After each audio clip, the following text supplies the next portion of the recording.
You and me, we ain't nothing alike. Let's set the record straight. Those words you say, they hold no weight, they like. Let's set the record straight. You'll never break the man before you're out. Hello everyone, welcome back to another Diecast review. Today we have Austin Cindric in the 2022 discount tire Ford Mustang. Now, of course, he won the Daytona 500 in this paint scheme. Obviously, this is not the race win, but that is out at the tracks right now. It is an early release, so we should be getting it very, very soon. But as of right now, we were just taking a look at the standard paint scheme. So, you know, pretty much the same thing as Brad's paint scheme from since what, 2017 or 18? Maybe 18. I'm not really too. I don't remember if we had it in 2017 or not. But it's basically the same thing. It is a little different. But it's actually kind of ironic because Brad's been trying to win. You know, he's came close to winning the Daytona 500 in 2021. Of course, he had that huge crash. And then the very next season where Cindric replaces his ride, he wins the 500. It's like arguably the biggest race other than the championship race in NASCAR for, you know, the Cup Series. And it's like, I don't know. It was just kind of sad to see, actually. Of course, you know, Brad being my second favorite driver, that kind of hurt a little bit. But, you know, nonetheless, this car is very cool. I do like the number placement. It's not my thing, but I do like how they kind of worked around the number placement with the whole discount tire. I think it looks pretty good. Now, obviously, I still prefer the number in the middle, just like a lot of other people. But, I mean, you know, this paint scheme does not look too bad with the number placement. I'm actually kind of surprised with how well some of these paint schemes actually work with that brand new number movement. So, I mean, some of them look good. A lot of them, you know, are kind of just, you know, kind of in the middle. And then there's some that just don't look really good at all. But there's nothing really we can do about that. So, without further ado, let's actually get into this diecast review and take a closer look at this brand new Austin Cindric paint scheme for the 2022 season. Here's the diecast out of the box. Now we will actually be taking a look at the 2019 variant of this car because I don't know where the 2021 is. I know I do have one, but I just do not have it on hand. So the closest thing I have is, of course, the 2019, which again we'll take a look at here in just a little bit for the side-by-side comparison. So, of course, you got the discount tire paint scheme. That, you know, classic black and white looks very, very good. So let's go ahead and go on to the hood here. Got tires.com, discount tire right there on the hood with the vents beside those. Cindric right there, and the Ford, of course. On the windshield, I still wish they had those little, like, vent things in the windshield. But, you know, they're not going to do that for the 164s, unfortunately. Got the number 2 right there, Snap-on behind that, and Cindric right there. Nothing on the deck lid. Normally with Brad Keselowski, it'd probably something like maybe Snap-on or Worth as well, but, you know. So right here on the back, if we can get a little focus on here. There we go. Discount tire, let's get you taken care of there. Of course, you got the power rivets on the back. Spoiler with the tail lights, and of course the rookie stripes for it being Cindric's first full-time season. Got the number 2 there. Of course, you got the exhaust pipes and the diffusers down at the bottom. Over here on this side, we got a little bit of a decal error, looks like. Or something going on there. Either way, yeah, there's something. Looks like a piece of hair kind of got clear-coated into the car, which, you know, is always fantastic. But anyway, we got Freightliner, Menards there, discount tire, Auto Trader. Got a black side skirt there, of course, for the brand new Gen 7s. They have that, and it looks like it wasn't really decaled that very well, so... yeah, that's quite unfortunate, but, you know, it's something we can touch up on. Ooh, whoa, what happened here? Okay, so we got a little bit of Lionel error issue, you know, as always. So the 2's crumpled in on itself. We got a random black square, you know, of course, for the decaling, so however that happened, that's there. Then, of course, we got the little paint chip down here, not really a paint chip, it's more of a, can I get that off? No, that is, smooth and clear-coated into the car, so that's interesting. Got a little bit of decal quality issues right there. Of course, you know, good old Lionel never let us down on that. Got Goodyear there. Of course, you got the Goodyear tires. Even the Goodyear on the... Wow, that Goodyear is actually kind of off a little bit. That looks... ooh, that is not good. Yikes. Is there any ones that are other... Or any other ones that are like that?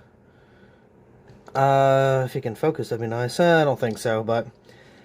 Yeah, nonetheless, Lionel, you know, kind of have a little bit of an oopsie right there on the front end. Got Sunoco, well, the side slash front end. Got the Sunoco there. Moving on to the actual front end, let's see how this got decaled. It does look a little off. I think the Ford like grill is a little crooked downwards on the left side if you want to look at it from the driver's side, or look at it from like facing forward, I guess, but this way it's on the right side. So I mean, yeah, it's a little off. So I mean, I guess that kind of is what it is.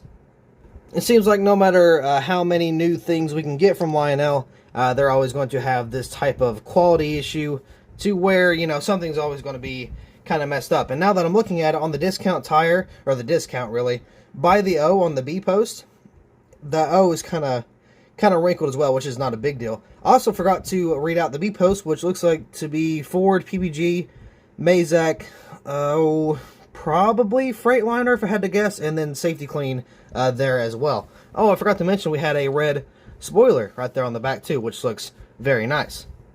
So now I believe it is time to take a side-by-side look at this 2021 or 2022 versus the 2019, which again, I know it's not the exact same from near, but this paint scheme was pretty much the same. It is a little bit different. A more accurate look would be the 2020 throwback car, and that's like literally the same paint scheme as the 2021 variant. So I guess, I mean, you can either use the 2020 throwback or the 2021 primary.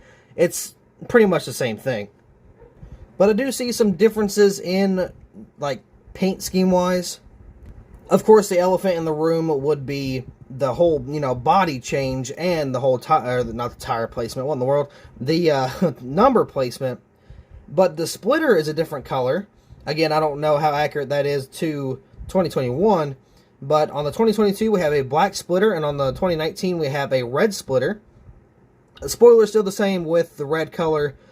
Paint scheme pretty similar. Of course, you know, you got the bigger discount tire logo, and of course you got some different like small sponsors like Menards. You don't have that on any of the Keselowski cars because, you know, he was not with Menards. That was a Cindric thing and all that stuff, and of course, you know, a Blaney thing as well. But the paint schemes are very, very similar. Again, I wish I had the 2021 on hand, but I do not. So, and I would try to pull a side-by-side with a 124, but I've already sold and shipped out the 2020 race diversion Darlington race diecast thing, whatever I made. So, yeah, I couldn't do that either. So, let's kind of take a look at the back end here. Pretty much the same. Of course, the difference would be, you know, like how the taillights look, and, you know, probably the rookie stripes, because this was not Brad's rookie year. So, and of course the underneath got a major difference.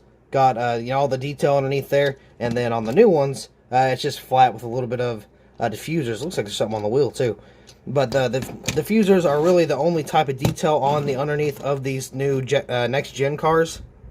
So I believe that's about as much as comparing as I'm going to be able to do. But this, I mean, again, this paint scheme also gets me really hyped for the Daytona 500 win whenever that's going to release. I cannot wait to review that, because that thing is absolutely caked in confetti, a lot more than 2021, of course, with McDowell. That one had a lot of confetti, but there wasn't really a lot on the car. It was more on the track, and he kind of ran over it, and he had some on the splitter, but he didn't have any on the actual car.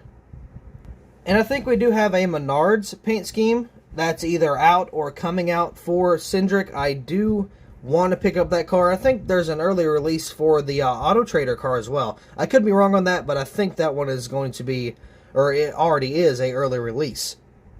So if that's the case, from what I remember, I think it looks pretty darn good. Again, from memory, I haven't really seen a lot of it, if that's even the case. I don't know if it was like a custom or something, but I do think it was an actual early release. So, nonetheless, can't wait for some more of these Cindric paint schemes to come out. A lot of them look fairly well, as you know, as far as I've seen.